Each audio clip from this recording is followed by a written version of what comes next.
Los estados son un actor importantísimo. Asisto a conferencias y muchas veces me llevo la impresión, sobre todo cuando oigo a los activistas que están sobre el terreno, que empiezan a desconfiar absolutamente de las instituciones, y me preocupa muchísimo.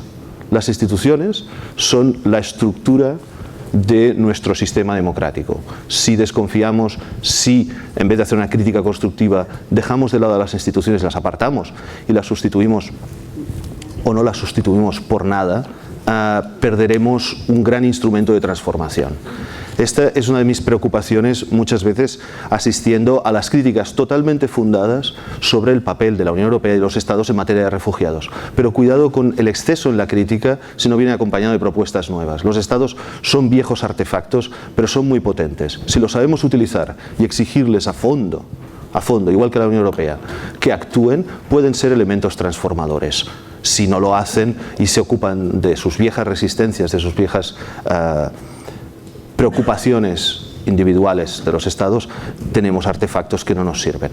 Pero no los dejemos de utilizar porque son muy importantes. Esta ha sido una primera reflexión al hilo de la construcción de Europa. Europa, de la misma manera, es un artefacto, es un bello artefacto que nos puede hacer avanzar mucho, pero que está sometido a constante presión.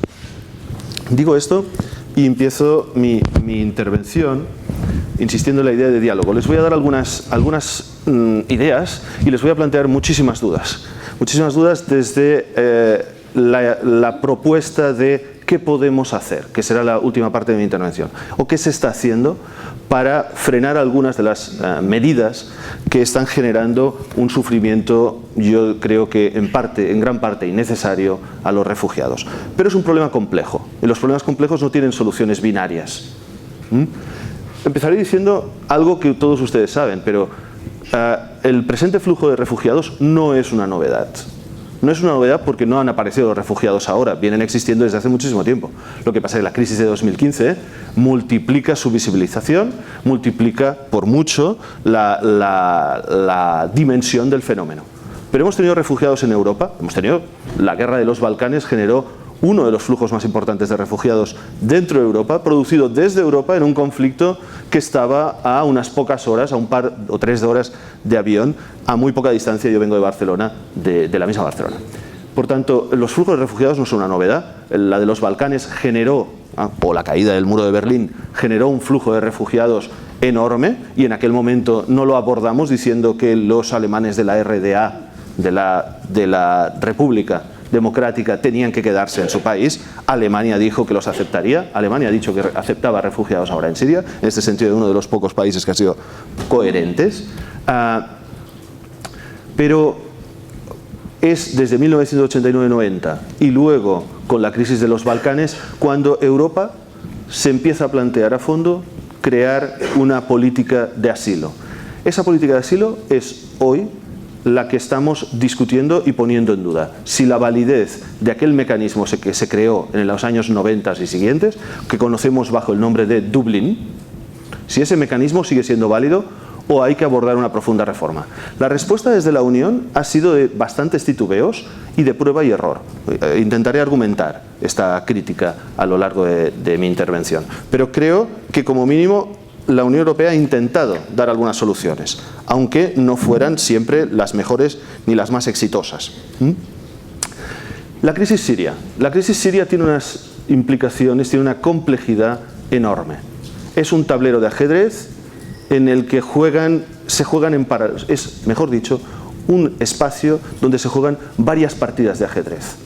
Desde potencias regionales, Arabia Saudí, Irán, Turquía, juegan una durísima batalla por la influencia en la zona, hasta las potencias mundiales. Estados Unidos juega un papel, Rusia, como podemos decir que no, está jugando otro papel con sus propios intereses cada uno de estos bloques. Y la Unión Europea tiene una posición mucho más dura, mucho más suave, mucho más blanda, pero está sufriendo directamente las consecuencias de esta guerra. Esta guerra, desgraciadamente, no va a tener una solución a corto plazo.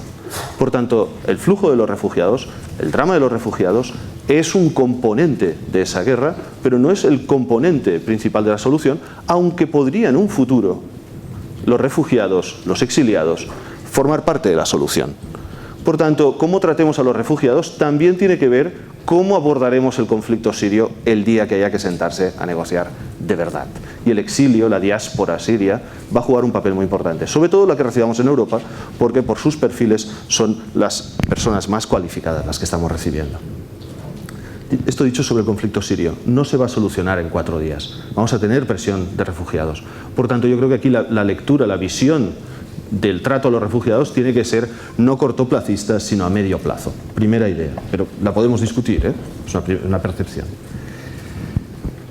¿Qué teníamos? Bueno, les he traído aquí algunos datos simplemente para confirmar para contextualizar que la crisis de refugiados de Siria impacta muy fuertemente en Europa, nos preocupa muchísimo, pero no es para nada una novedad. De hecho, si miran este gráfico, entre 1990 y 2015 hemos tenido crisis de refugiados en el mundo mucho más amplias. Segunda idea, supongo que no ven las cifras, pero si ven el mapa, ¿dónde se acumulan las mayores poblaciones de refugiados? Pues no es particularmente en Europa, es en los países limítrofes con zonas en conflicto. ¿Cuáles? Pues miren, Líbano, el porcentaje de población refugiada empieza a ser 1 de cada 4 personas.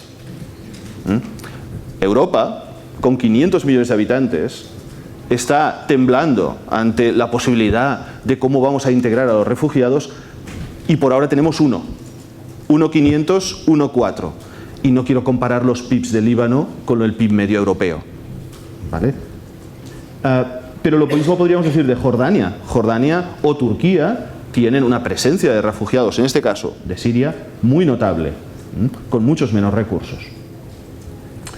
Les ahorraré de dónde vienen, cuáles son los países que más refugiados han acogido: Turquía, Pakistán, Líbano. Solo hay que ir descendiendo muchísimo para encontrar un país europeo. Perdón. Algunos datos estadísticos. Evolución de solicitudes, ciertamente. Están subiendo las solicitudes 2015 y 2016, obviamente tras la llegada de 1 millón de personas a la Unión Europea, refugiados, están subiendo las solicitudes, como era de esperar. Algunos datos agregados.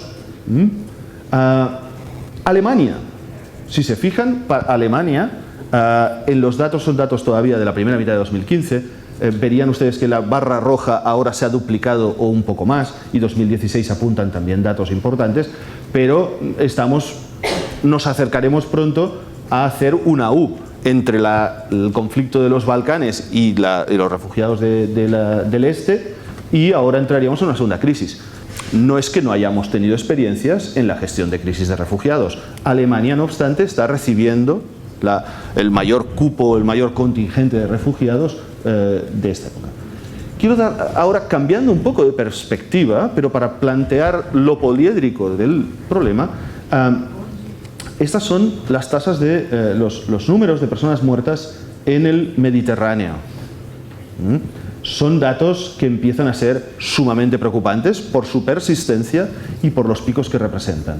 En estos momentos empezamos a estar muy preocupados porque con la llegada del verano se pueden acentuar las llegadas. Y las rutas varían. Mientras se está sellando la entrada por las rutas entre Turquía y Grecia, que hay apenas unos pocos kilómetros, se empiezan a abrir nuevas rutas. Por ejemplo, Italia vuelve a estar muy presionada desde Libia, pero esa ruta es muchísimo más peligrosa por la distancia y porque, quieras que no, venir de Turquía o venir de Libia marca una diferencia notable. Libia es un estado fracturado clarísimamente. ¿Algún otro dato más? ¿Cómo estamos reaccionando? Si vienen refugiados o potenciales refugiados, y luego entraré en el concepto jurídico de refugiado, si quieren, un segundo. Pero solicitantes de asilo o solicitantes de refugio, ¿quién está gestionando esas solicitudes? Pues fíjense que en un periodo entre 2010 y 2015 los datos nos llevan otra vez a, como mínimo, confirmar que España no está digamos, en la parte de tracción de las solicitudes de asilo, más bien está en el furgón de cola. Las solicitudes de asilo tramitadas en España son muy pocas y las obtenidas mucho menos, las obtenidas con éxito. Por cierto, si quieren una anécdota, el otro día hablaba con un experto y me decía, hemos ganado en el Supremo un caso de una señora siria que se le había denegado sistemáticamente por la Audiencia Nacional y antes por la Oficina de Refugio. El refugio era la gran victoria, una. En el Supremo reconocida. Otros cuantos reconocidos, pero era el gran evento. Conseguir que forzar a través del Supremo que la Oficina de Asilo Española empiece a reconocer que los sirios son plenos solicitantes de asilo y no otras categorías subsidiarias de reconocimiento de protección. Dejaré estos datos estadísticos, que serían muy largos, para ir a las cuestiones jurídicas, puesto que tengo la oportunidad de tener aquí muchísimos juristas y, por tanto, la posibilidad de ver las cosas de muy distintas maneras, ¿no? Ya saben aquello de 2 juristas, 3 opiniones. Pues a ver si podemos hacer un poco este juego. ¿Dónde estábamos? Para aquellos que quizá el marco normativo les suene a partir de Dublín, pero no tengan todos los datos. Muy rápidamente. Desde el convenio de Dublín, que es un convenio que viene de la mano en el tiempo con otro famoso convenio que es el de Schengen, que es el de fronteras, el de control de fronteras. El convenio de Dublín establecía algo que establecía un acuerdo entre los estados para determinar el estado responsable de una solicitud de asilo. Frase que significa, básicamente, que si no teníamos los estados miembros de la Unión un sistema unificado o un criterio de atribución de las solicitudes de asilo, el temor era que los solicitantes de asilo hicieran lo que se conoce como asylum shopping. Como si los solicitantes de asilo cogieran una bolsa de compras y fueran a pedir puerta a puerta en cada estado miembro asilo, y allí donde no me lo dan, pruebo en el estado vecino. Este era el gran temor de los estados, así que empezaron por aproximar las reglas de distribución de los solicitantes de asilo, de manera que si un solicitante de asilo pedía asilo en Alemania, ya no se tramitaba en el resto de Europa, de la Unión Europea, porque se entendía que Alemania le daría una respuesta razonada en derecho, fundada, y por tanto no hacía falta que lo pidieran en otros países. Así que se establece un sistema muy rígido, según el cual, y les resumo muy rápidamente, Dublín establece, este convenio que luego se convierte en el famoso reglamento Dublín, que vamos por su 3ª versión y ya tenemos una 4ª sobre la mesa en proyecto. Dublín lo que establece es que las solicitudes de asilo las tramita el estado, el primer estado donde entre en la Unión Europea, donde haga entrada, el primer estado de la Unión Europea donde haga entrada el solicitante. ¿Eso qué significa? Significa que, salvo 3 o 4 excepciones, si es un menor no acompañado, que puede ir a otro país, si tiene algún vínculo familiar con alguien que esté residiendo en otro país, salvo que tu familia ya la tengas en otro país, aunque tú ya no seas un menor, y estén tramitando o hayan obtenido refugio en otro país, por tanto agrupación de la familia, o salvo que tú hayas obtenido un permiso de residencia en el pasado en otro estado miembro, con lo cual ya estás integrado en otra sociedad, o incluso un visado en los últimos meses, 6 meses, salvo estos 3 o 4 supuestos, los estados responsables de las solicitudes de asilo son aquellos donde pone el pie por primera vez el solicitante. Esta regla funciona razonablemente cuando tú tienes flujos de asilados que vienen por distintas vías, pero no flujos masivos de refugiados. Porque si hay flujos masivos de refugiados, esta regla ¿a quién perjudica? A los estados fronterizos. Claramente, mientras los refugiados vienen por aire o por mar, se distribuyen entre los aeropuertos y puertos de la Unión. Si vienen por tierra, los países del este, o si vienen por mar del norte de África, los países del sur son los que recibirán más solicitudes. Por tanto, es una regla para condiciones ordinarias. ¿Vale? Primera idea. Y para las condiciones extraordinarias, tenemos una directiva especial que era de protección temporal. La directiva de protección temporal, que nadie habla de ella, pero está ahí, durmiendo el sueño de los justos, es un botón rojo, que cuando lo pulsas, se activa un sistema de protección para flujos o crisis masivas de refugiados. ¿Y cómo es que no lo hemos aplicado? Si la definición de crisis de refugiados es lo que tenemos encima de la mesa. Porque, esta es mi interpretación, porque establece cuotas obligatorias entre los estados de distribución. Y segundo, la llave de oro para aplicar ese botón rojo la tiene el Consejo de Ministros de la Unión. Por tanto, si los estados miembros quieren, se pueden obligar a activarla. Pero si no hay voluntad política suficiente para activar ese botón rojo, se queda durmiente. Bien, se ha quedado durmiente. No hemos aplicado cuotas obligatorias. Hemos montado un sistema paralelo parecido, pero no este. Extraño. Ahora les explicaré por qué es extraño. Pero teníamos este instrumento. ¿Qué más instrumentos teníamos? Bueno, pues en estos años, en estos 15 años, hemos construido un sistema importante, digamos, racional de distribución del asilo y de construcción de un sistema de asilo conocido como Sistema Europeo Común de Asilo, SECA, porque Dublín fue la primera pieza. Y ustedes saben, los que como han estudiado Derecho Comunitario ya les habrán dicho muchas veces, que la Unión Europea funciona con dos técnicas. Si quieren, bueno, igual estas técnicas no se las han comentado así, el sistema de salami italiano, que es aquello que podemos hacer, lo hacemos, entonces vamos cogiendo el salami y lo vamos cortando. Esto no lo podemos hacer, no podemos comprar el salami entero, lo vamos a cortar a piezas. Pues vamos a ir haciéndolo a trocitos. ¿Qué podemos ponernos de acuerdo? Sistema de Dublín de distribución del asilo. ¿Podemos ponernos de acuerdo en los procedimientos de asilo? Todavía no. ¿Y en las condiciones de acogida? Sí, pues directiva de condiciones de acogida. Luego, cuando ya tienes el sistema de distribución y las condiciones de acogida, dices, hombre, pero algunas normas comunes de procedimiento entre los Estados miembros deberíamos tener, ¿no? Y entonces unificas las normas de procedimiento. Y, ¿no?, loncha a loncha vas repitiendo todo el salami. Desde otra perspectiva, si quieren, cuando tú tienes un sistema de dominó y tiras la primera pieza y armonizas algo, es normal que acabes armonizando el resto. Cuando yo estudiaba hace muchos años el sistema de extranjería europeo, teníamos la reagrupación familiar. Y alguien decía, un día habrá que armonizar los mecanismos de expulsión. Y todo el mundo decía, uy, nada, imposible.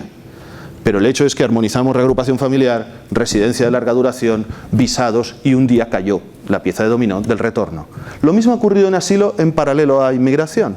Se ha ido poco a poco, loncha a loncha, creando normas. ¿Por qué? Porque hay un efecto de tracción. Cuando armonizas una cuestión, hay que armonizar otras. Porque si no, las discrepancias, tú puedes tener un sistema de distribución de asilados, reglas de distribución, pero como tengas un procedimiento muy garantista en Suecia y muy duro o rígido en España, eso afecta al funcionamiento del sistema, porque la gente se va a Suecia. Por tanto, hay que armonizar los procedimientos. Pero si Suecia da 500 euros a las organizaciones gubernamentales por asilado y España a los 6 meses los deja en la calle y búscate la vida, se irán a Suecia. Por tanto, has de armonizar las condiciones de acogida. Y así fuimos armonizando. Y cuando ya teníamos todas las piezas del puzzle o del salami, si me permiten, entonces teníamos casi un código de asilo. Y entonces viene la crisis de refugiados y lo pone en cuestión. ¿Por qué? Les ahorraré las disposiciones de los tratados constitutivos, artículos 77, 79, que contemplan la plena competencia en esta materia de la Unión. Por cierto, los artículos de los textos constitutivos siempre recogen aquello que se ha ido haciendo antes. Por tanto, los textos constitutivos suelen recoger cosas que ya se han hecho y abren ventanas, abren puertas, disposiciones que dan margen de competencias ampliadas en otras áreas. Pero estos preceptos dan el marco normativo y competencial de atribuciones, si quieren, a la Unión, pero se adoptan cuando ya teníamos algunas directivas sobre asilo basadas en la voluntad de los Estados. Lo digo porque volvemos a estar en una situación en la que la Unión está legislando y las competencias están allí, pero seguramente la siguiente reforma de los tratados tendrá que adaptarse a lo que vamos haciendo sobre la marcha, en esa Europa en construcción. Bueno, les ahorro estos preceptos que fundamentan la competencia de la Unión Europea en materia de asilo, ¿vale? Como les decía, tenemos un reglamento de 2013 reformado que establece el sistema Dublín de distribución de solicitantes de asilo. Tenemos una directiva sobre procedimientos de asilo que establece un conjunto de garantías procedimentales sobre cómo tramitar el asilo, qué derechos debe tener un solicitante de asilo, etcétera, etcétera. Luego, si quieren, los comentamos, pero los famosos conceptos que han oído sobre primer país de asilo, tercer país seguro, todos esos están en esta directiva. Tenemos una directiva sobre condiciones de acogida que habla de vivienda, documentación, derecho a unir a la familia, reconocimientos médicos, escolarización, empleo. Retengan esto, derechos. Y un reglamento con Eurodac que significa que identificamos a los solicitantes de asilo para tenerlos identificados con un nombre pero también una huella dactilar, básicamente. Vale. Y hay alguna otra directiva, como la de protección temporal que les acabo de comentar, que no se ha activado. Lo que nos interesa aquí. Esto era un poco para situarles. Teníamos un sistema de asilo. Teníamos un sistema de asilo ordinario y uno para emergencias. Y cuando viene una emergencia en 2015, decidimos no activar el botón de las emergencias. Lo cual quiere decir que seguimos ante una crisis utilizando los instrumentos ordinarios, Dublín. ¿Qué pasó? En 2015 ustedes saben que en el primer trimestre empezaron a entrar en torno a unos 200-250.000 potenciales refugiados. Potenciales refugiados, digo potenciales porque no sabemos si son refugiados hasta que no se resuelvan sus solicitudes. Pero son solicitantes de asilo si presentan una solicitud de asilo. Mientras tanto son potenciales solicitantes de asilo. Cuando eres potencial solicitante de asilo puede ser legítimo, real, o puede ser que seas un inmigrante económico, o puede ser que seas alguien que, a diferencia de la definición de refugiado, que es alguien que tiene un temor fundado a sufrir una persecución en el país, individualizada, realmente, puedes no tener ese miedo a una persecución individualizada. Algunos sí, por ejemplo, casos paradigmáticos, miembros del ejército, de la aviación, que se han negado a bombardear población civil o a utilizar armas químicas, ingenieros químicos. Tenemos un caso de 16 ingenieros químicos que se negaron a utilizar armas químicas en la guerra. Cuando tú te niegas a hacer esto, el gobierno, el ejército dirigido por el Assad te detiene, si no quieres bombardear, participar en los ejercicios de aviación, te lleva a un centro donde eres torturado y desapareces, por negarte a colaborar en la guerra. Estas personas huyen. Si caen en manos del ejército del Assad, desaparecerán en un centro tras torturas. E incluso puede haber represalias sobre tu propia familia. Eso es una definición de persecución individualizada.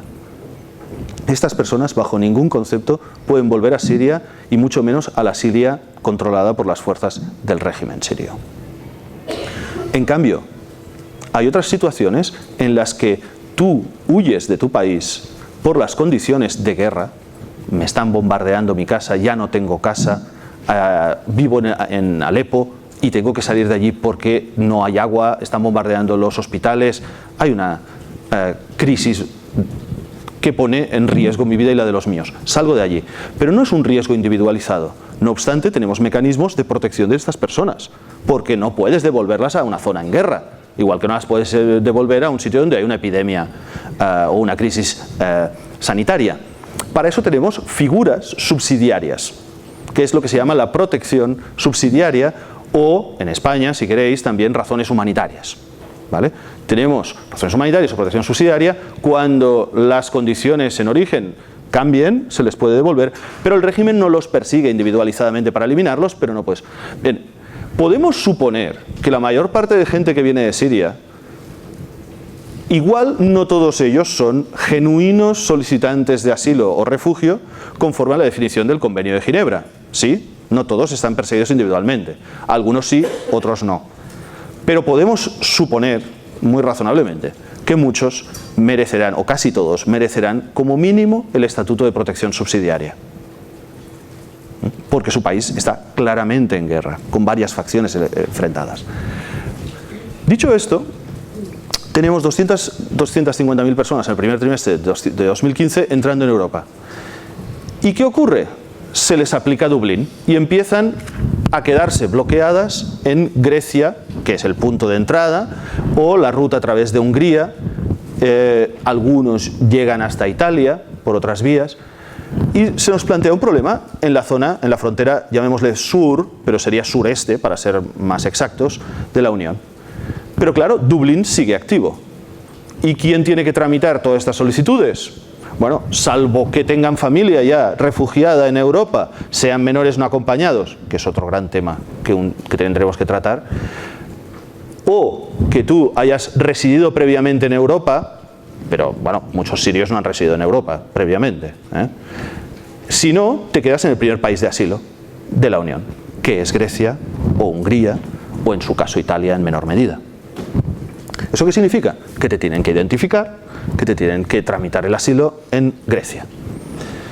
Pero Grecia es un Estado fallido, no en términos generales, sino en su sistema de asilo. Pero no lo digo yo, porque si lo dijera yo, ¿qué valor tendría? Lo dice el Tribunal Europeo de Derechos Humanos. Sentencia MSS contra Grecia y Bélgica, en la que castiga o condena por vulneración de varios derechos a Bélgica por trasladar a un solicitante de asilo a Grecia porque, en aplicación de Dublín, Grecia era la responsable porque allí se había producido su primera entrada. ¿Y qué dice el Tribunal Europeo? De este caso, que era bastante duro, pero para nada infrecuente, Grecia dejó a este señor viviendo en la calle en indigencia porque no le daba no tramitaba su solicitud de asilo ni le daba protección alguna en régimen de asilo. Por tanto, concluye que el sistema griego se ha de poner en cuestión. El sistema griego de asilo, ningún juicio sobre su situación económica, que todos conocemos. Por tanto, Grecia no tiene las estructuras, y quiero subrayarlo esto, Grecia no tenía, según el Tribunal Europeo, en aquella sentencia que era previa a la crisis de refugiados, eso era antes de la crisis, ya antes no tenía estructuras suficientes para cumplir los estándares que el Tribunal Europeo considera necesarios para considerar un país de asilo, un primer país de asilo. Esto fue una primera patada a la presunción de que todos los estados de la Unión tienen sistemas de asilo sólidos. Lo puso en cuestión, algo, por cierto, que la Unión no había sido capaz de decir. Lo tuvo que decir el Tribunal de Derechos Humanos. Por tanto, si Grecia es un sistema que estructuralmente tiene problemas para tramitar solicitudes de asilo en situaciones ordinarias, cuando recibe decenas de miles de potenciales solicitantes, es evidente que no podría tramitarlas o hacer frente a esa situación. No me puedo resistir a decirles que las últimas noticias que me llegan de Grecia de compañeros abogados allí son que recuerden que los abogados griegos llevan 5 meses en huelga general. Por añadir que el sistema de justicia está colapsado, porque el sistema de justicia está infradotado y además está sufriendo las consecuencias de la crisis, que no solo es en términos económicos, sino en el aumento de demandas. El defensor del pueblo europeo, el griego, hace lo que puede, pero navega sobre una situación de crisis generalizada, donde sindicatos, grupos profesionales, etcétera, lo están inundando de quejas sobre el mal funcionamiento del Estado griego en muchos ámbitos. ¿Por qué? Porque el Estado griego ha sufrido recortes durísimos, muchísimo más duros que España. Entonces, en esa situación tú introduces mayor presión a través de los flujos de refugiados. Bien, la Unión Europea, ¿cómo reacciona a esto? Porque es evidente que la dimensión del problema excede la capacidad griega. Y centro ahora en Grecia. Mi valoración sería ligeramente distinta en el caso italiano, porque Italia tiene, como España, mucha más capacidad de reacción que en el Estado griego. Y Hungría podríamos hablar, porque allí creo que se producen circunstancias un poco distintas. Pero, centrándonos en Grecia, ¿qué hace la Unión Europea? Pues miren, en mayo, recuerden, el mundo es el que tenemos y es posible, no el ideal. En mayo de 2015, la Comisión Europea apenas llevaba un año constituida y organizada. Estaban todavía reorganizándose los altos cargos de la Comisión, ¿vale? Porque teníamos elecciones al Parlamento Europeo, de las elecciones del Parlamento Europeo se organiza una nueva Comisión Europea con el señor Jean-Claude Juncker al frente, negocia a sus comisarios y cuando ya los han negociado, de repente empiezan a hundírsele barcos en el Mediterráneo, tienen que activar Eurosur sobre la marcha, pero esto con la señora Mogherini recién nombrada. Recogió la cartera y ya tuvo que ir a hacer frente a hundimientos de barcos en el Mediterráneo. Y 4 o 5 meses después, una crisis de refugiados sin precedentes, o que había que remontarse 2 décadas atrás para ver sus precedentes. También por situarles en la fragilidad y en la normalidad de las instituciones. España tiene un gobierno en funciones, llevamos 6 meses y lo que te andaré, y la Comisión Europea acababa de constituirse, lo cual también la sitúa en una posición de debilidad a la hora de afrontar grandes retos. Aún así, tras las tragedias en el Mediterráneo y una propuesta valiente desde Italia de hacer frente a esta crisis, En mayo de 2015 la Comisión saca un documento que es una Agenda Europea de Inmigración y Asilo, en la que establece un intento de un planteamiento global, pero todavía se percibía una posible crisis, pero no estábamos de pleno en la crisis. Y eso incluía un compromiso para avanzar en el sistema común de asilo. Es decir, la Comisión dice, esta es una crisis que excede la capacidad de algunos Estados miembros del sur y del sureste, vamos a reforzar los instrumentos comunitarios de asilo.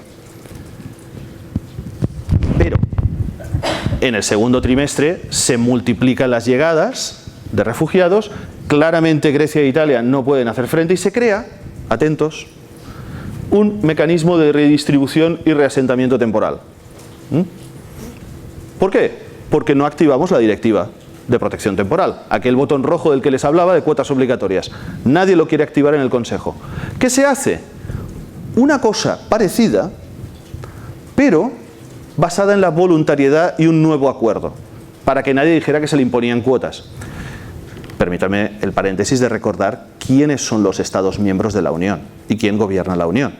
La Unión la gobierna en estos momentos el Parlamento Europeo. El partido que tiene mayor peso es el Partido Conservador, Partido Popular Europeo, con una presencia importante y preocupante de la ultraderecha en el Parlamento Europeo, que hace valer su juego, y de los euroescépticos.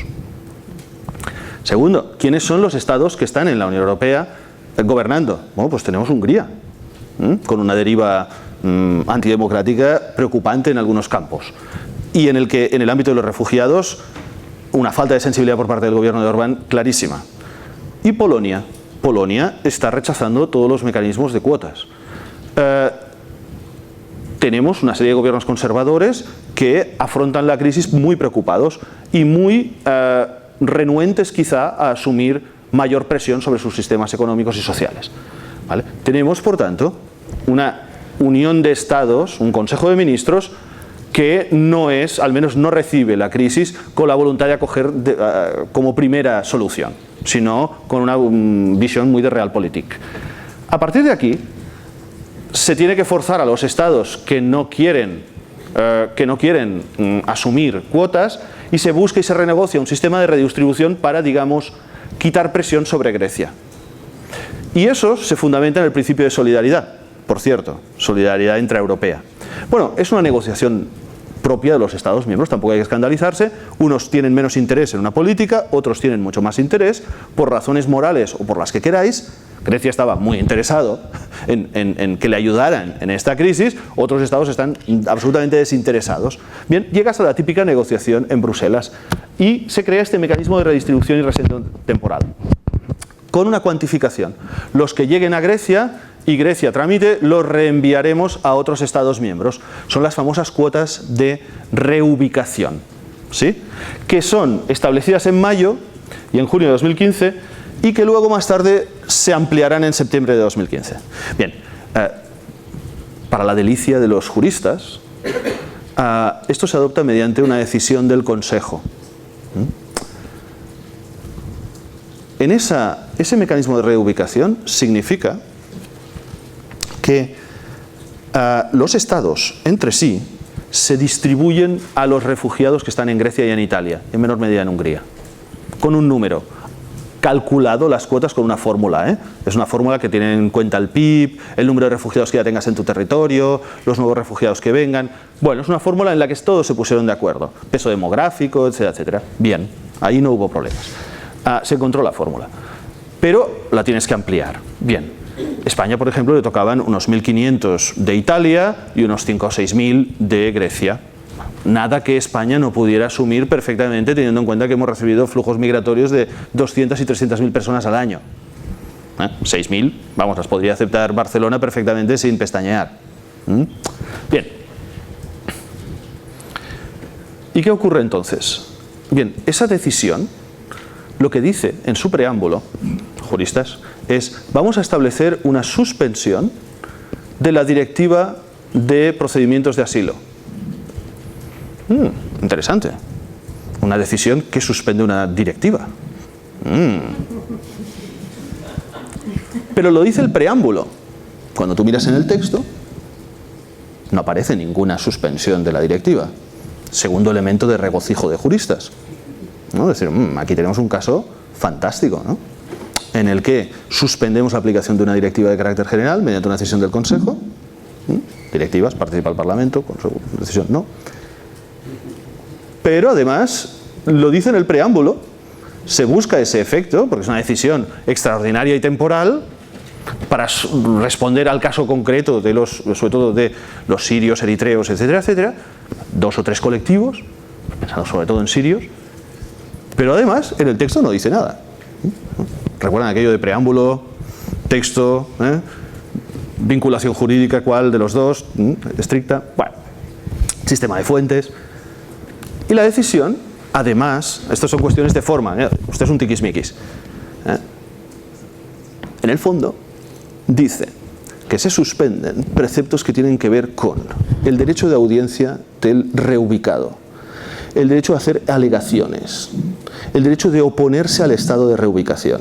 Y a mí eso me preocupa un poquito más, porque justamente suspendemos el núcleo de derechos de lo que serían los fundamentos de cualquier sistema de Estado de Derecho, en el que tú afectas a una persona con una decisión, no diré lesiva de sus derechos, pero notablemente importante.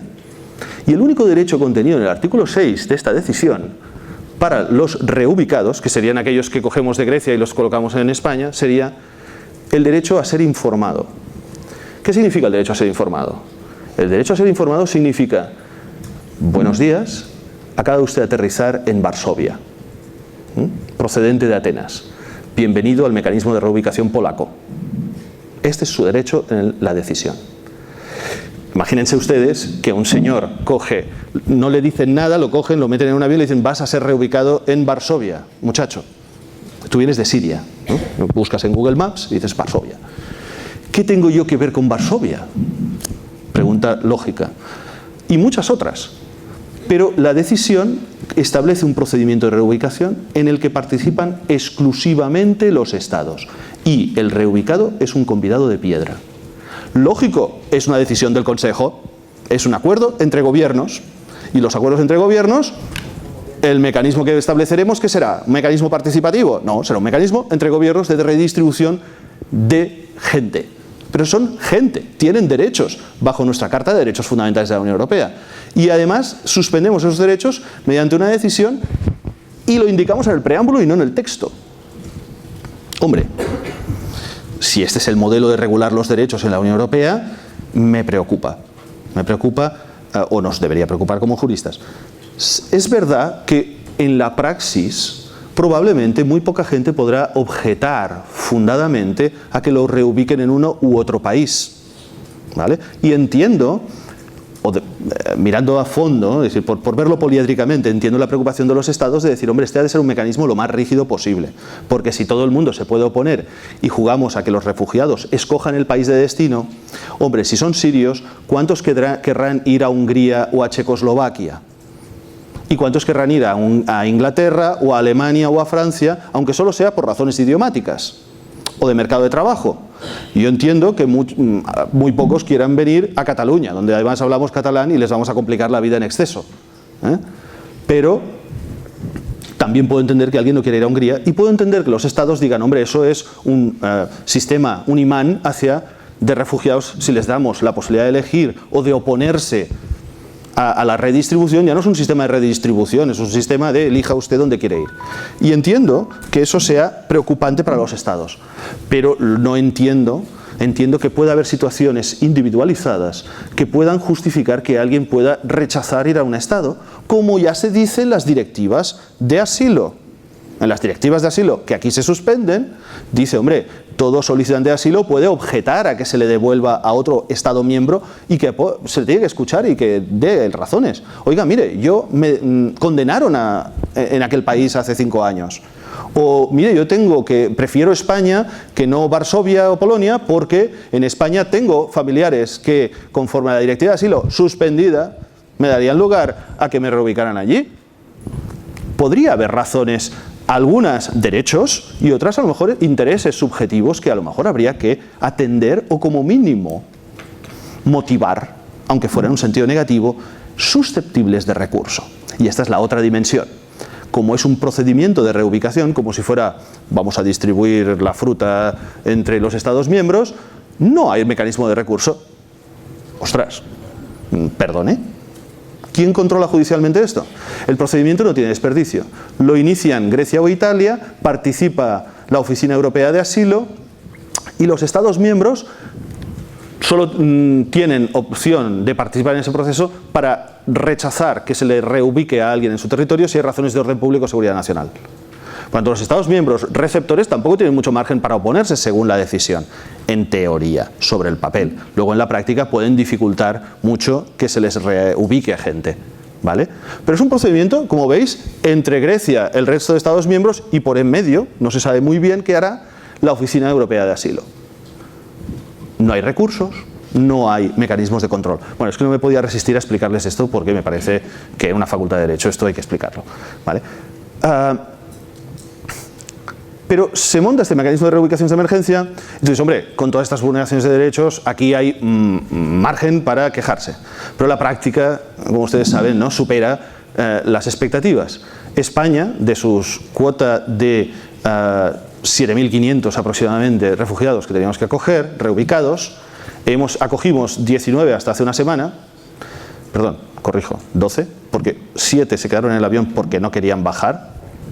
Claro, si te informan de que es España, te digo, yo no quiero bajar del avión, España no me interesa. Entonces 7 rechazaron bajar del avión. Esto, si quieren, es anecdótico, pero refleja muy bien las condiciones en las que se están produciendo estas reubicaciones. Estos señores no querían venir a España, pero lo tienen que decir en el avión, no antes, menudo procedimiento. Segunda, ahora ha venido un contingente mayor, unas 89-90 personas, pero si para septiembre de 2006 tenemos que tener 7.500, vamos a tener que acelerar, ¿eh?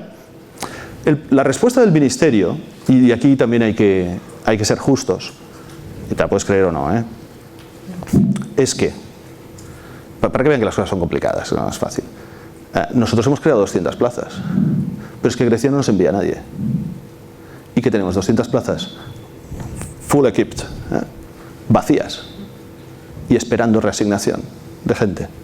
También puedo entenderlo, porque Grecia es un estado fallido. Y falla hasta en enviar a los reubicados que le interesaría sacarse de encima, por decirlo de manera fea y rápida. Por tanto, el procedimiento es que está fallando en su propia concepción. No llegan a procesar bien todas las solicitudes que podrían procesar y sacar de su territorio pues, en torno de 70 o 80.000 personas. Por tanto, España dice, yo he creado las plazas, si quieren luego comentamos cómo se ha hecho esto, que también tiene su qué, pero al menos ha puesto algunas plazas en marcha, pero no están todas cubiertas, con lo cual España, ¿qué va a hacer? ¿Crear 7.000 plazas y dejarlas vacías? También entiendo que en una situación de crisis el gobierno tiene la función de velar por la eficiencia y el control de gasto necesario. Problemas, como les decía, complicados cuando hay multitud de actores y montas un procedimiento sin control, interestatal, sin garantías, sin pautarlo bien, ¿vale? Estas son las cuotas, el reparto de refugiados. Como por supuesto Alemania se llevaba una buena cuota, pero bueno, España se situaba en un nivel intermedio muy razonable. ¿Qué se hace después? Porque en septiembre de 2015 tenemos estas dos decisiones de redistribución, de reubicación, y acelero. Sigue llegando gente, porque ha venido todo el verano, ha pasado todo el verano, y si ustedes, bueno, la costa griega y turca, ¿no?, las islas de Lesbos, etcétera, están a la vista en Turquía. Y entonces es el momento de la crisis de los barcos en verano. Llegan mucha gente y no hay nadie, no hay ninguna institución. Y aquí, cuando subrayo ninguna, digo ninguna, e incluyo al ACNUR, que es muy criticado sobre el terreno por las ONGs, por su falta de presencia. Pero el ACNUR es una agencia que debe estar dotada por los estados suficientemente, pero es una agencia internacional. Bueno, pues no hay nadie recibiendo a los potenciales refugiados turcos, ¿vale? Turcos, sirios que vienen de Turquía. Y va muriendo gente en el mar, ahogada, y ahí es cuando empieza a aparecer gente que se dedica a salvamento marítimo, y van allí, y los bomberos solidarios, y los salvadores de la playa, etcétera, porque hay gente que se les hunde el barco a 100 metros de la playa y muere gente. Entonces, ahí hay todo un despliegue de la sociedad civil griega, internacional, española, muy presente, por cierto, muy presente, muy interesante, y también el origen de una crítica muy dura a las instituciones, que a veces es totalmente justificada, porque allí no hay un entramado institucional que se encargue de atender a esta gente que llega de esta manera, pero que también tiene que ver con la realidad del Estado griego en estas islas, y es la falta de textura suficiente y de medios para afrontar esa crisis, que es suplida en parte por las ONGs y por la solidaridad ciudadana, pero eso no es suficiente para dar una respuesta fuerte, estructural a un problema. Y entonces, el siguiente paso es, ¿qué hacemos? Y en ese momento es cuando Alemania da un golpe encima de la mesa y la canciller Merkel dice, hombre, en esta situación, y los refugiados, claro, Grecia, ¿qué hace? Los deja pasar. Yo soy un Estado que tengo problemas, yo ¿qué hago con tantos refugiados? Es un problema europeo, empieza a dejarlos pasar. Barcos Macedonia, barcos hacia los Balcanes, frontera con Hungría, bla, bla. ¿Qué hace Grecia? Pasen y vean, no se quieren identificar, no solicitan asilo en Grecia, son miles y miles, pasen hacia Europa. Claro, los Estados miembros empiezan a fortalecer sus fronteras. Y entonces empezamos a asistir a aquellas imágenes terribles de la fortificación europea, de las fronteras. Macedonia, Serbia, Hungría. Por cierto, esas mallas son un negocio. Son made in Spain. Muchas. Las concertinas es un término exportado, en algunos casos. Esto nos lo dicen la gente sobre el terreno. Van allí y dicen, hombre, made in Spain. Bien. Entonces, esta fortificación de las fronteras plantea un problema moral serio, creo. Tener gente, niños, mujeres, que los dejas clavados en la frontera, no pueden entrar al territorio europeo, es una imagen dura de tragar. Recuerden que además hay algún fenómeno mediático como la aparición de niños muertos en las playas, etcétera, etcétera. Todo esto, digamos que impacta fuertemente en la opinión pública europea, y la canciller Merkel dice una cosa. Dice, Alemania no aplicará ni Schengen y acogerá a todos aquellos que, aunque según Dublín deberían solicitar asilo en Grecia, nosotros no vamos a aplicar esa excepción y los vamos a devolver. Claro, eso es un mensaje tranquilizador, en un sentido, porque de repente los otros estados limítrofes ya no tienen que poner vallas, solo tienen que dejar pasar. Y asistimos a ese espectáculo penoso en el que tras esa manifestación de Alemania no viene acompañado de un mecanismo de traslado a Alemania, sino que tienen que recorrer a pie las fronteras hasta llegar a Austria y Alemania. Por tanto, improvisación. ¿De acuerdo? Pero al menos no se les cierra el paso. ¿Problema? Llegan. Claro, todos los otros estados miembros dicen, fantástico. La obligación moral es de Alemania, fantástico para Alemania, pasen hacia Alemania. Y aquí hay que decir que Alemania da el do de pecho y el resto dejan pasar. La solidaridad europea tiene estas cosas. Y entonces Alemania empieza a recibir gente y la distribuye entre sus länder y monta un mecanismo. No hemos oído hablar en Alemania de gente en la calle. Sí, hacinamientos, que si el aeropuerto de Berlín, sí, pero no el caso griego. ¿Vale? Aquí hay formas, es decir, la textura del Estado importa, el tamaño del Estado importa, su capacidad económica importa, su experiencia en la gestión y la coordinación, porque hay varios niveles de administración en Alemania, pero están bien engrasados, hay una experiencia federal, importa y funciona. ¿Vale? Y luego entramos en toda la discusión de la redistribución, intraländer, etcétera, y la distribución de cargas, pero hay una respuesta en Alemania. Y el resto de Estados miembros van dejando pasar. Claro, en Alemania, cuando llegan ya al millón, dicen, bueno, ¿hasta dónde? ¿Hasta dónde? Pero eso impulsa la tercera fase, que yo le llamo, que es la internacionalización de la respuesta. De repente alguien se da cuenta de que no podemos resolver el problema a nivel europeo solo. Hay que contar con los estados de tránsito.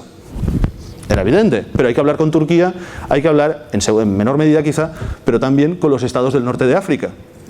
Y entonces se hacen 2 cumbres, noviembre de 2015. Mientras la gente, Alemania dice que va a volver a restablecer Dublín, y la gente empieza a pasar frío en los Balcanes porque se han quedado atrapados. Y son las imágenes de la gente atrapada en los Balcanes y la preocupación de las ONGs que viene el invierno y en los Balcanes el invierno significa temperaturas bajo cero con la gente en tiendas de modelo Decathlon, ¿vale? En esa situación en la que Alemania ya dice no puedo coger más y los países entonces dicen, bueno, si Alemania no coge más, restituyo de nuevo las alambradas y progresivamente vuelven a aparecer las alambradas, se plantea lo siguiente. Aquí hay que contar con Turquía. De hecho, Turquía se ofrece. Si quieren, valoramos el acuerdo turco desde otra perspectiva de relaciones internacionales, política, lo que quieran. Pero Turquía se ofrece a colaborar y nosotros, Unión Europea, encantados de que nos colabore. Y dice, y montamos un sistema, se llama el Joint Action Plan, que viene de noviembre de 2015 y se implementa en marzo de 2016, en el que, primera decisión, vamos a hablar con Turquía para desplegar todos los mecanismos que tengamos para asegurarnos su colaboración. Entonces hay cosas que se ponen encima de la mesa y otras que no están explicitadas en los acuerdos de la Joint Action Plan, porque Turquía, como se puede imaginar, no colabora por amor al Convenio de Ginebra y a sus obligaciones internacionales, como es la lógica de las relaciones internacionales. Nadie se obliga ante otro si no tiene contrapartidas. Y entre noviembre y sobre todo marzo de 2016, en dos cumbres seguidas, 8 de marzo, 8-9 y 15-16 de marzo, es decir, en el plazo de una semana, se hacen dos cumbres donde se toman decisiones y luego se enmiendan un poco. ¿Por qué? Porque se acuerda que se adelanta la entrada en vigor del convenio con Turquía. Juristas, momento delicioso también. ¿Cómo se hace? Porque el convenio con Turquía, que se firmó de readmisión, a partir de ahora la idea es la siguiente, a partir de ahora todos los sirios que lleguen a Grecia se devolverán a Turquía porque vamos a considerar Turquía un país donde se puede solicitar asilo. Entonces, ¿para qué has de hacerlo en Grecia si puedes hacerlo en Turquía? Es verdad, estaban las directivas, la idea de tercer país seguro. Bien, pero entonces, bueno, ¿Turquía qué tiene que hacer? Pues tiene que readmitirnos a todos los que expulsemos de Grecia. Ostras, si tenemos ya un convenio de readmisión con Turquía, es muy parecido a los convenios de readmisión que hemos firmado con muchos otros estados del mundo. Para inmigrantes económicos, para inmigración. Pero se lo vamos a aplicar a los refugiados, o a los solicitantes o potenciales refugiados. ¿Sí? ¿Hasta aquí? Claro. Pero es un acuerdo de 2014 que establece dos velocidades. Aplicación del convenio de readmisión para todos los turcos expulsados de Europa, de la Unión Europea, ese ya estaba en vigor, pero no nos interesan los turcos, queremos retornar sirios, o afganos, o pakistaníes. Pero mala suerte, el convenio había establecido en 2014 que su entrada en vigor para terceros países, para el retorno de nacionales de terceros países, sería en 2017. Estamos en 2016 y dice, esperar un año no podemos. Delicia. Vamos a adelantar la entrada en vigor del convenio para este aspecto. Tratado internacional. ¿Cómo lo vamos a hacer? Todos los que hacen derecho comunitario saben que los acuerdos internacionales de asociación, de cooperación, crean un comité mixto. ¿Les suena? El famoso comité mixto de despliegue en la aplicación de los tratados. Eureka. Decisión del comité mixto por la cual se adelanta la entrada en vigor del tratado a dentro de 20 días. En junio, pero en 20 días entrará en vigor otra cosa, por simplificarlo. O sea, un convenio negociado durante años, con la comisión comisionada por el Consejo, luego lo adoptas, lo acuerdas con Turquía, te lo traes para la Unión Europea, lo adopta el Consejo, se discute, pasa por el Parlamento Europeo y lo firmas. Recuerda el sistema de fuentes. Y luego viene el comité de ejecución y cambia la letra del tratado. Y cuando miras las competencias del comité ejecutivo, no está la de cambiar la entrada en vigor de algo que está dispuesto claramente en el tratado. No sé, sistema de fuentes, ¿no? Es discutible si un comité puede hacerlo o no puede hacerlo, pero directamente se hace por ahí. Claro, porque haber iniciado el proceso de reforma del tratado hubiera supuesto que nos vamos a 2018 y hubiera habido que consultar al Parlamento Europeo. Así no, lo hacemos en el Consejo de Ministros, comisionamos y en el Comité Ejecutivo con Turquía lo hacemos. Hombre feo. Claro, la idea misma hace que las ONGs den un respingo y algunos partidos también, y hay que hacer una cumbre nueva a la semana siguiente para decir, hombre, este acuerdo igual hay que introducir algunas cosas. Por ejemplo, para retornar a alguien, a un país, a un potencial solicitante de asilo o refugio, para retornarlo, esa persona en ese país seguro ha de poder asegurarse de obtener como mínimo la condición de refugiado. Y ya que no saben, supongo que algunos lo saben ya, Turquía no tiene firmado el Convenio de Ginebra, pero solo se lo aplica a posibles refugiados europeos. Por tanto, todo sirio en Turquía no es europeo, no se beneficia del Convenio de Ginebra. Por tanto, un tercer país seguro es aquel que tiene firmado Ginebra. Y Turquía tiene una reserva a la aplicación geográfica de Ginebra reducida a la Unión Europea, a Europa, perdón. Es divertido, interesante si no fuera porque es un tema particularmente importante. Segundo y también preocupante, el mecanismo que tienen de protección, o tenían en Turquía, de solicitantes de asilo, no es Ginebra, es un estatus de tolerancia, pero ni siquiera podían acceder claramente al mercado de trabajo, como si estipula Ginebra. Por tanto, ni tienen la condición de refugiados, ni la protección que se les ofrece a los posibles solicitantes de asilo es equivalente a la de Ginebra. Claro, estos son escollos que incluso para el Consejo de Ministros sus juristas le debieron decir cuidado, cuidado. Y hay que hacer una nueva cumbre y entonces en esa nueva cumbre se dicen dos cosas.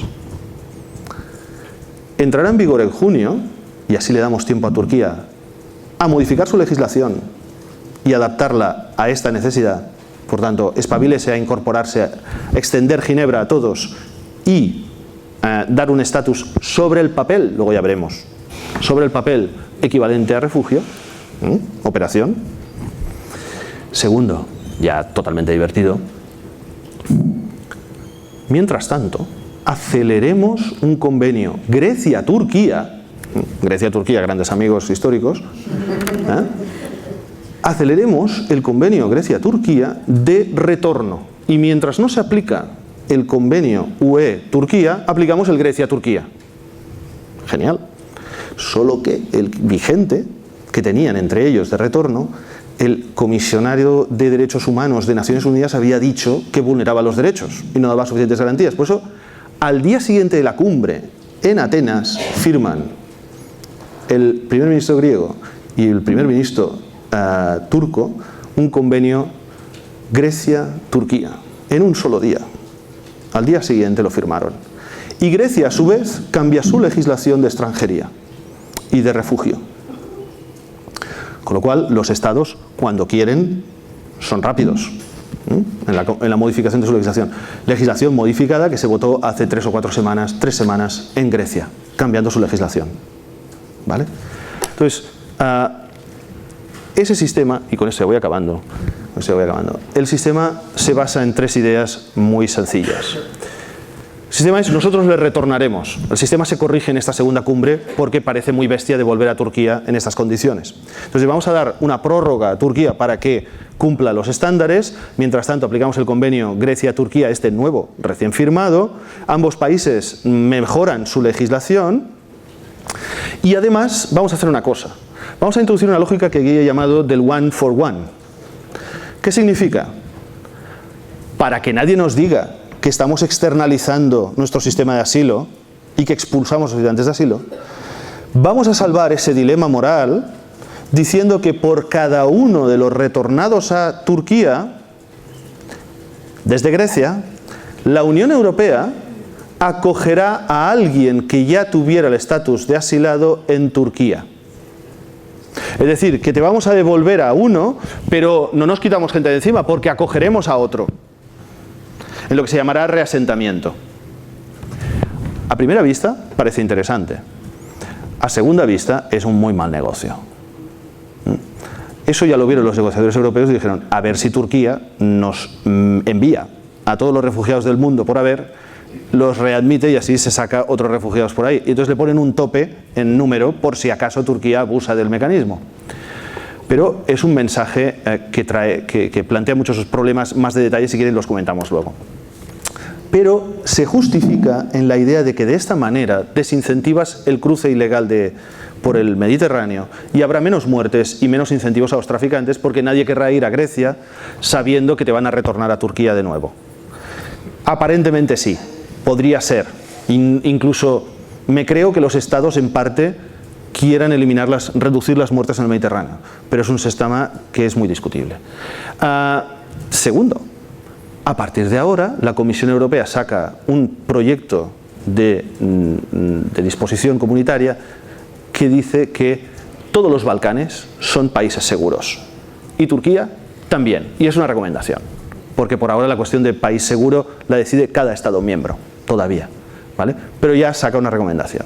O sea que las instituciones se mueven al ritmo del pacto de marzo 2016. Y entonces hay unas reformas a la carrera de legislación y acuerdos en Grecia y Turquía, y en 20 de abril ya se inician los mecanismos de retorno. O sea, de marzo a abril, flash, ya entra en vigor todo esto. Y entonces se empiezan a producir movimientos entre la sociedad, porque el acuerdo con Turquía plantea problemas de fondo importantísimos, ¿vale? Luego hay una cumbre de La Valeta con estados africanos. Por ejemplo, en el Parlamento Europeo hace una semana se discutía la legalidad del acuerdo con Turquía, tanto por razones de fondo como de forma. Les doy dos pistas sobre cómo están recibiendo estos posibles retornados garantías antes de su retorno a Turquía, y luego si quieren hablamos sobre más cosas. Miren, hay la gente que estaba en centros de refugiados, había algunos centros de refugiados, por ejemplo Moria en Grecia, en las islas griegas, de repente se encuentran que esos centros, a partir de la entrada de vigor del tratado, donde se les atendía por parte del ACNUR, se convierten en centros de detención. Pues claro, todos estos refugiados pasan a ser potenciales retornables. Por lo tanto, alguien que estaba en un centro de asistencia, de atención, de repente se encuentra con que se militariza, se cierra y deviene un campo de, pues, como un centro de internamiento. Primera idea. Segunda idea, en el marco del retorno, por supuesto, el acuerdo implica la aplicación de algunas garantías, pero no están claros cuáles. Entonces, por ejemplo, Grecia ofrece asistencia jurídica, no ofrece abogado. Bueno, la directiva de retorno no exige abogado, pero sí asistencia, orientación jurídica. No asistencia letrada, pero orientación jurídica, que es un estándar más bajo. ¿Saben cómo la hacen? La hacen por Skype. Por Skype, 5 minutos. Y no todos pueden acceder a Skype para esa asistencia jurídica previa a su retorno.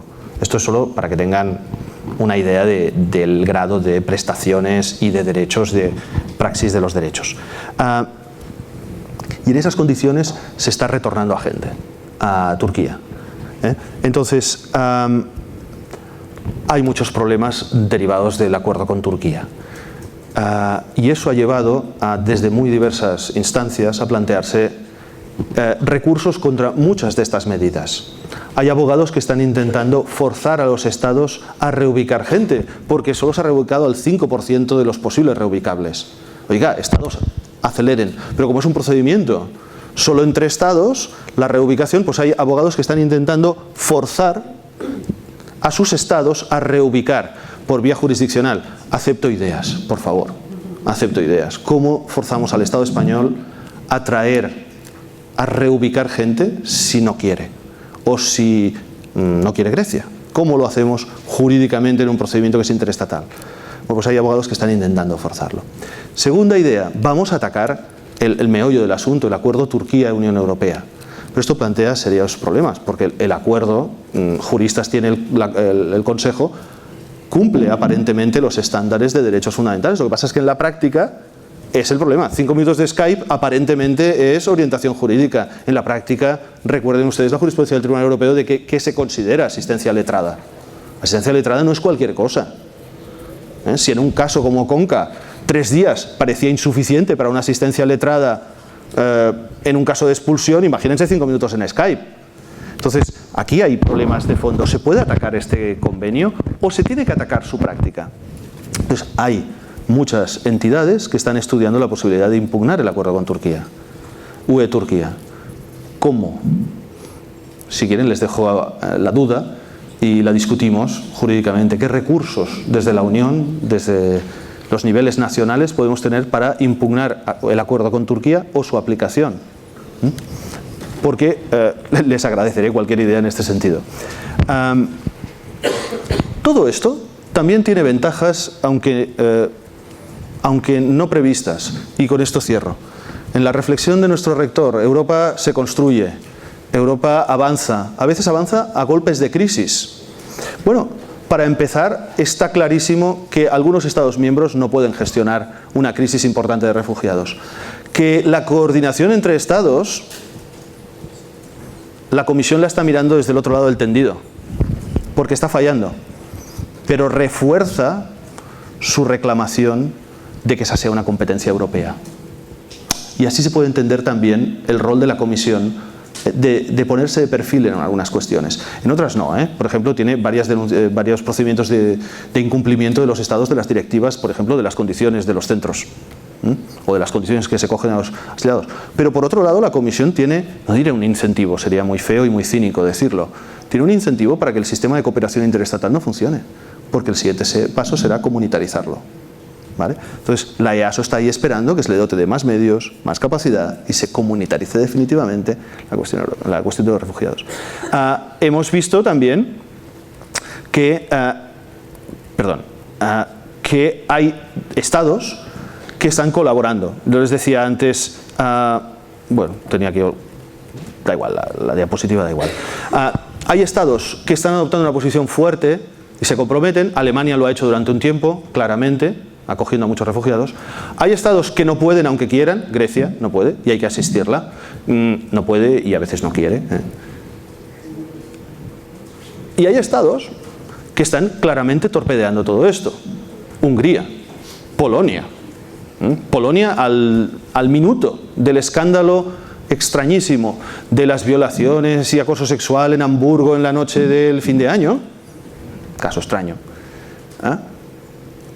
Polonia sale y dice, en esas condiciones no queremos este tipo de refugiados. Se la habían servido en bandeja. Y luego hay estados que, como el nuestro, simplemente no hacen nada.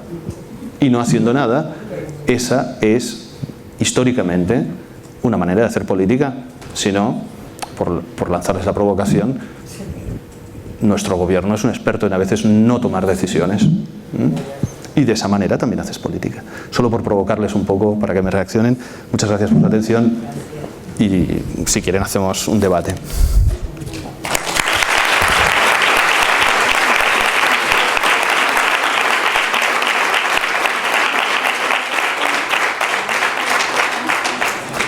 Bien, antes de finalizar el acto, porque tenemos que dejar a las 12, yo tengo formulada por parte de los alumnos del tercer grado del Derecho una serie de preguntas, que lo dije como actividad formativa. Obviamente no puedo hacerlas todas, he seleccionado algunas, muchas han sido ya contestadas por parte del ponente, pero también para dar luego la palabra a todos los que deseen también intervenir, o incluso algunas de las preguntas que ustedes me hubieran formulado en el aula virtual y yo no las he recogido y se han quedado con la duda, pues yo he seleccionado 3 preguntas, porque tampoco tenemos mucho tiempo.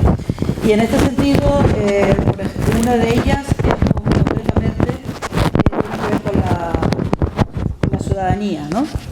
Con la ciudadanía en el sentido que cómo considera que las instituciones europeas, por ejemplo, deberían llevar a cabo campañas de concienciación para los ciudadanos europeos, para que empaticen con personas que soliciten el refugio, o cuál es la implicación también de los ciudadanos en general en todas estas cuestiones, ¿no?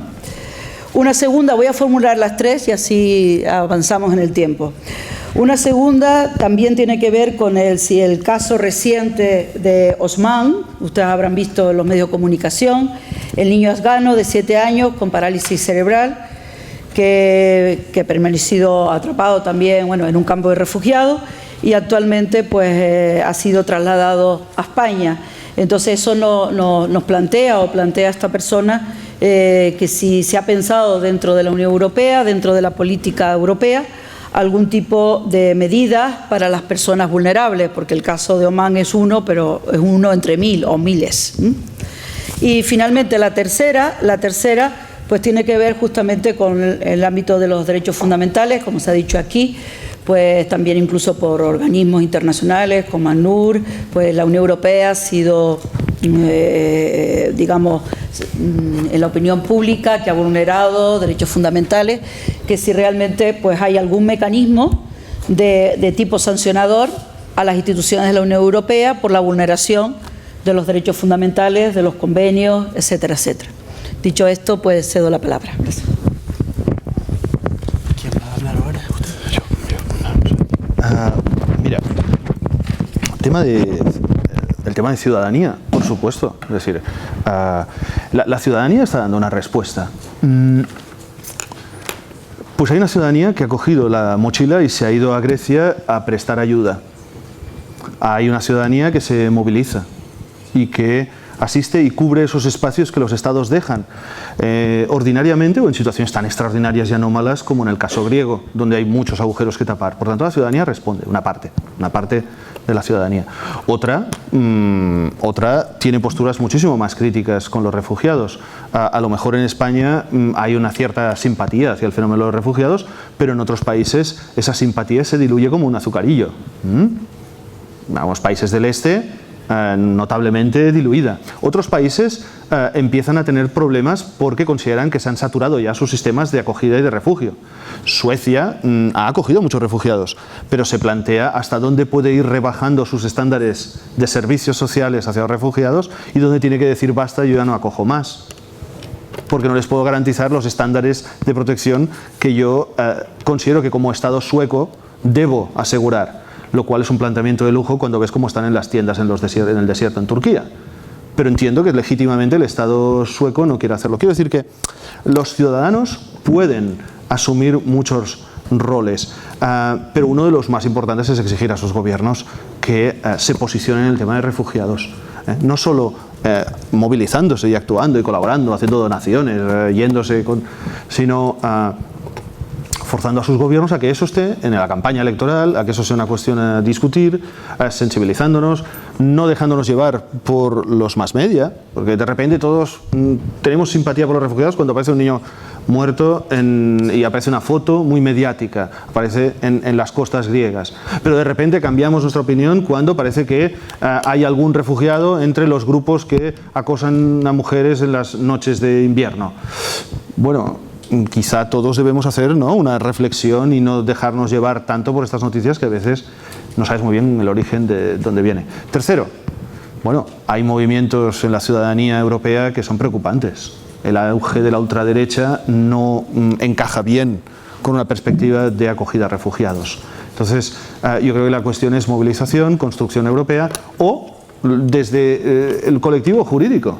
Es decir, bueno, ¿qué podemos hacer jurídicamente? Podemos ser ciudadanos, pero además desde el punto de vista del derecho, considerar que si la comisión, que si el Consejo utiliza estas técnicas normativas deficientes o dudosas para resolver problemas, pues tenemos que denunciarlas. No de fondo, pero a lo mejor de forma. En su forma son preocupantes. Mañana puede haber una directiva para ciudadanos europeos que tenga este tipo de formas. Y de fondo. Los valores de nuestra sociedad, como decía el rector, no son negociables. No podemos hacer excepciones, por ejemplo, al Estado de Derecho y a la exigencia de audiencia o de recurso. Es que estamos en este sentido. Otra cuestión que, si queréis, podemos abordar es si los mecanismos ordinarios del derecho no se nos están quedando pequeños a veces para lo que son, porque están basados en la queja individual, son del siglo XIX. Ir a un juez, reclamar en un caso individual, a veces no son suficientemente potentes. Pienso, lo lanzo aquí como una hipótesis, que tampoco tengo suficientemente clara. Si nos están quedando pequeños, necesitamos nuevos o tenemos que afinar mejor los que tenemos. Pero frente a vulneraciones de derechos que proceden no por un error en la administración o por una mala praxis, sino por una praxis perfectamente calculada y decidida por las administraciones. Y de esto, en extranjería tenemos muchos casos, en los que la suma de desviaciones administrativas en realidad reflejan una política, no un error. Y entonces, combatirlas caso por caso no resuelve el problema, porque, por ejemplo, en temas de nacionalidad, si yo deniego sistemáticamente por un problema de caducidad de los documentos, porque decido 4 años tarde sobre tu solicitud de nacionalidad, claro, eso es una infracción. Pero me he quitado de encima miles de expedientes y los que recurren son un 5%. ¡Ostras! ¡Qué bien! He pospuesto 5 años la nacionalidad de no sé cuántos miles de personas. Bueno, este tipo de actuaciones de las que tenemos algo más que indicios, no se pueden combatir con los mecanismos ordinarios que tenemos, de recurso, de ir al juez, de solución individualizada. Necesitas algunos otros mecanismos para este tipo de actuaciones desviadas. Entonces, cuando esto se lleva a la categoría, ¿no?, lo subes exponencialmente, decisiones de la Unión Europea que impactan sobre la vida de cientos de miles de personas, en este caso refugiados, yo creo que la siguiente reflexión como juristas, ya no solo como ciudadanos, es repensar el derecho un poco, repensar el derecho, creo, en algunos casos de estos. Eso por un lado, pero ya veis que es una solución tan insatisfactoria como hay que pensarlo, ¿no? El caso de Osman, sí hay el propio mecanismo de reubicación dice que los grupos vulnerables serán uno de los grupos a los que habrá que atender prioritariamente para su reubicación. Pero como la reubicación no está funcionando, ¿qué te queda? Nada, nada. Los sistemas de asilo, y este es otro gran vacío, cuando se montan movilizaciones ciudadanas diciendo safe and legal channels of migration, ¿no?, vías de acceso seguras y legales para los refugiados y los inmigrantes, lo que se está diciendo es que el sistema de asilo no puede seguir pivotando ya como una cuestión fundamental en el hecho de llegar ilegalmente al país. Porque claro, victimizas a la persona si tú pones unas fronteras, unas vallas altísimas y llenas de alambres, no dejas entrar a nadie en los aviones porque pides visado, pero dices que si logran poner el pie al coste que sea, entonces les puedes dar asilo. Aquí algo falla. No hay vías de acceso legales para los asilados a Europa. No hay.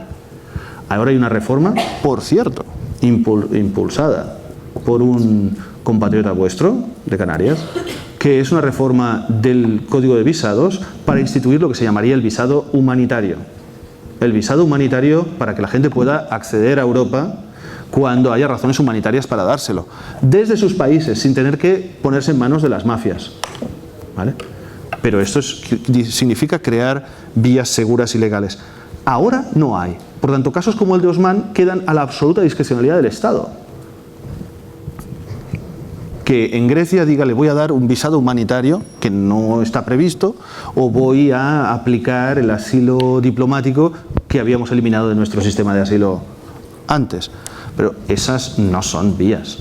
Tenemos un caso como el de Osman en estos momentos. De Médicos Sin Fronteras y los bomberos están con un niño que se le congelaron las manos porque se cayó al agua en el trayecto de Turquía a Grecia, se le congelaron las manos, era en invierno, se le han gangrenado y las está perdiendo.